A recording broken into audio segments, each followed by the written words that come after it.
dans les conflits de guerre, doit-on être pour un camp? Doit-on supporter, je veux dire, principalement une nation contre une nation?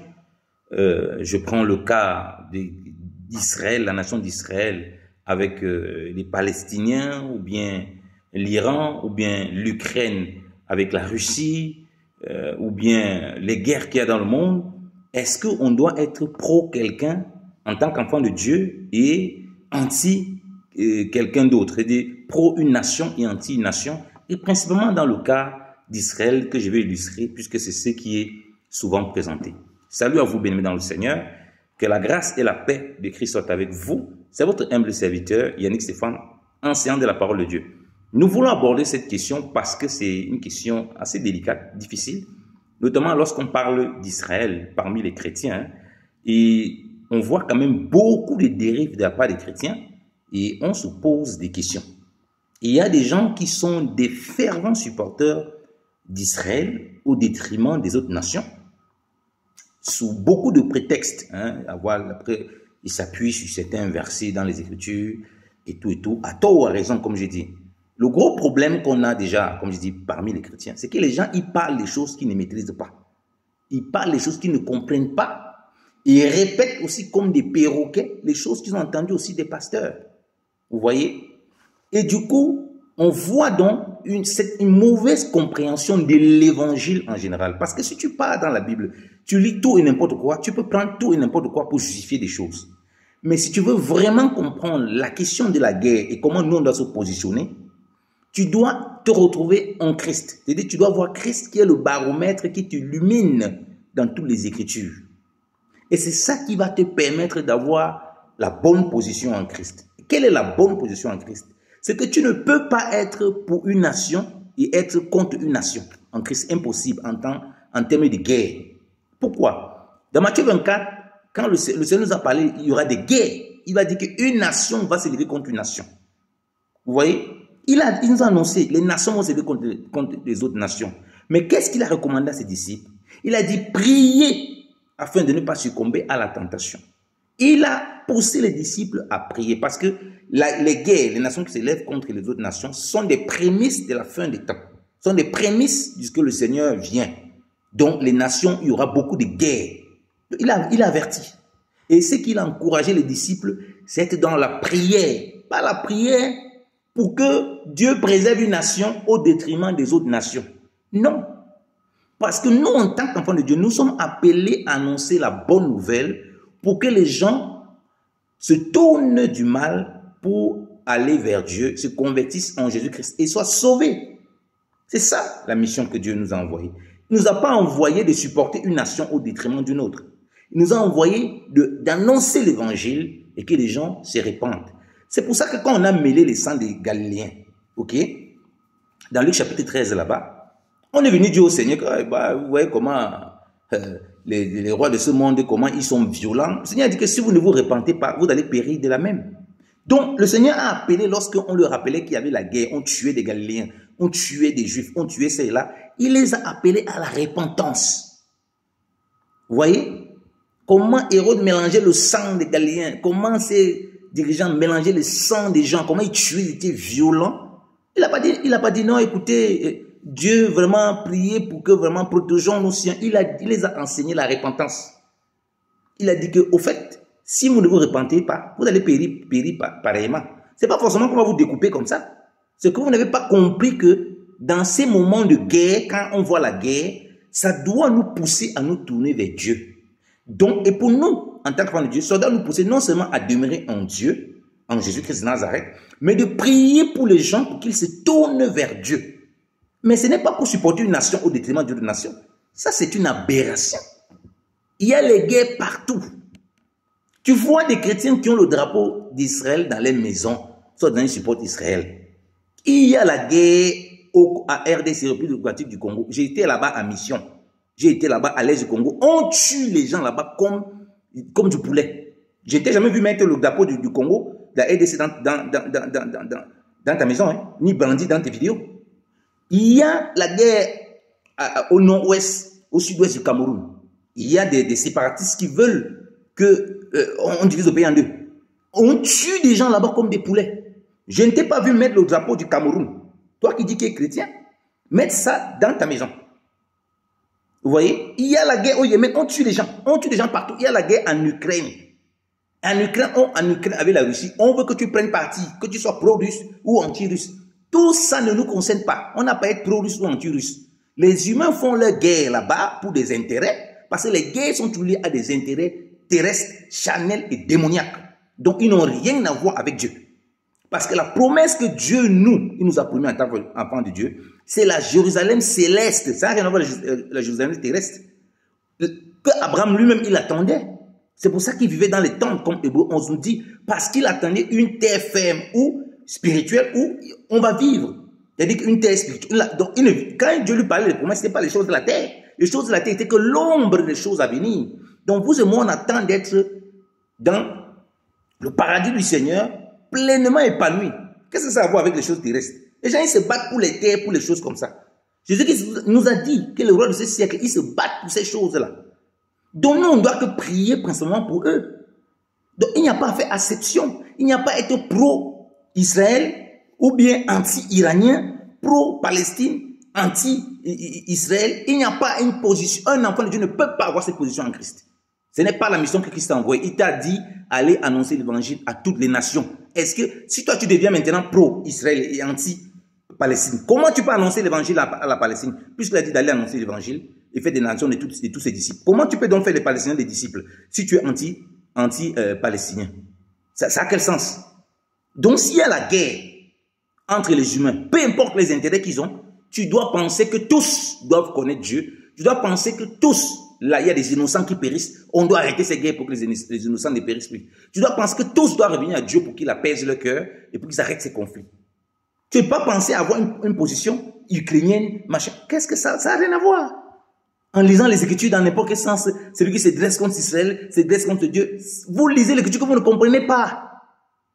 En Christ Jésus, on nous dit quoi? Il n'y a plus ni grec, ni juif, ni barbare. Donc il n'y a pas palestinien, israélien, il n'y a pas ça. Il y a des hommes tous qui ont besoin de la grâce de Dieu. Voilà pourquoi tu ne peux pas prendre un parti parmi les nations. Ton parti, c'est Christ qui est venu sauver. Christ n'est pas venu sauver les Israéliens et laisser les autres. C'est faux. C'est une hérésie.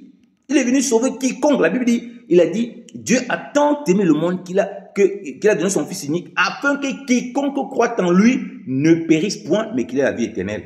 Il a dit, afin que quiconque soit juif, selon la chair, ne périsse point et qu'il ait la vie éternelle. Non! Voilà le modèle que Christ est venu. Pendant que Christ est venu, il y avait les guerres parmi les nations. Il y avait les gens qui se tuaient. Il y avait les gens qui faisaient des trucs. Mais il est venu pour leur apporter le salut à tous.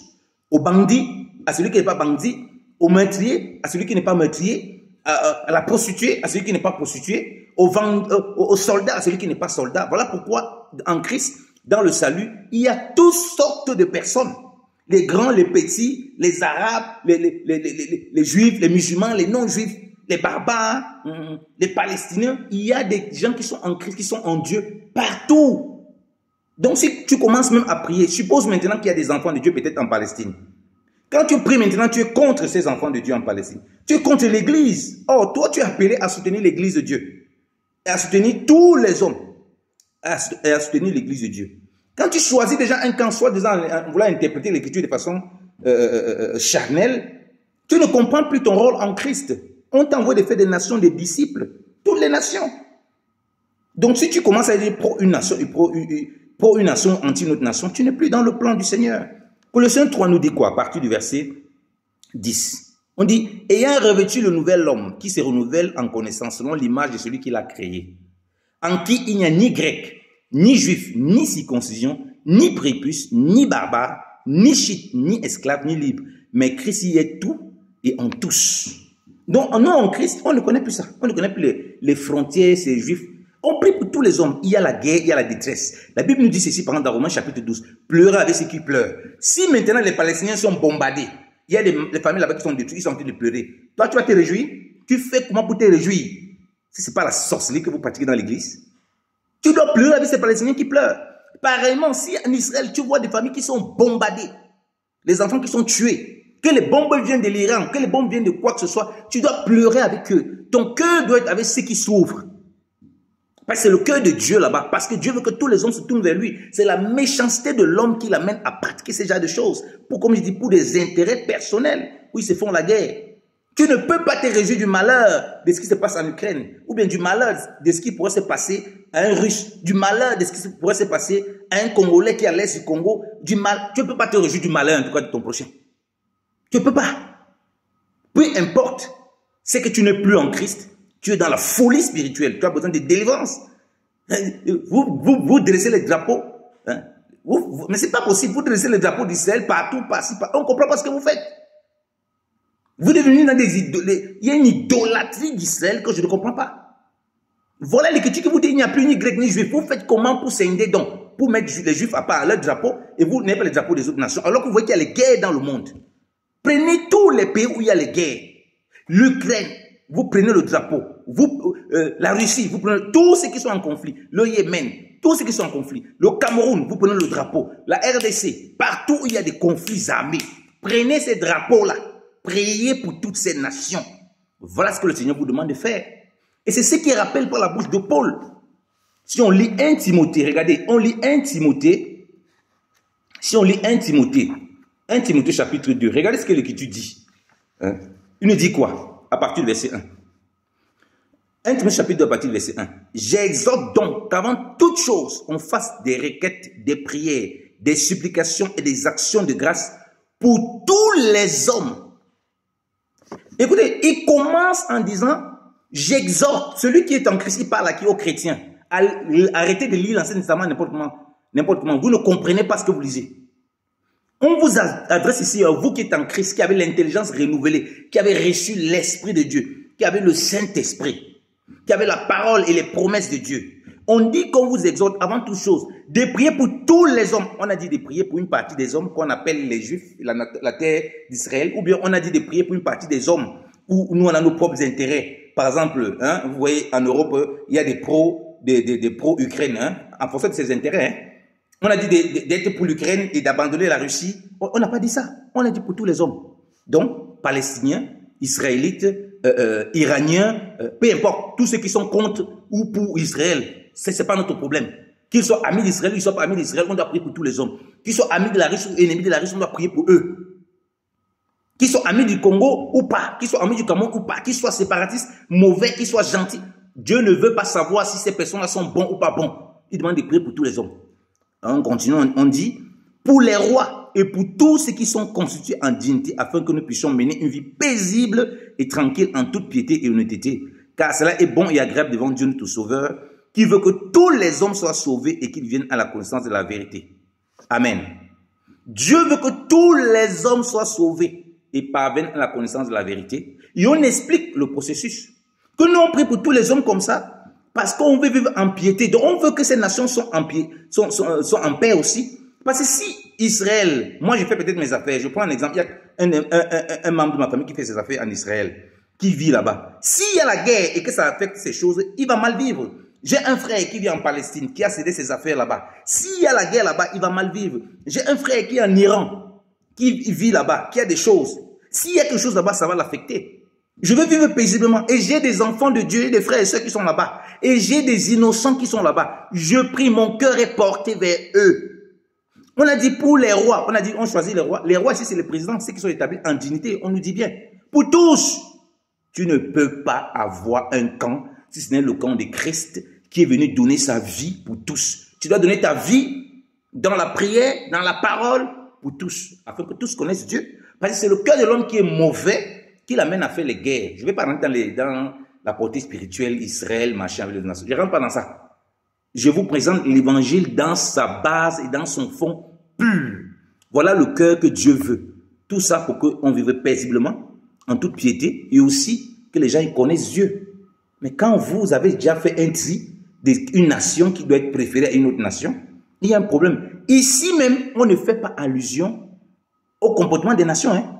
Dieu fait abstraction de ça. Parce que Dieu ne fait pas acception de personnes lorsqu'il s'agit du salut, lorsqu'il s'agit de la grâce qui doit être manifestée. Soyez donc des gens qui n'encouragent pas les conflits, mais qui prient pour que ces conflits s'arrêtent et que les gens se tournent vers Dieu par Jésus-Christ, au nom de Jésus-Christ de Nazareth.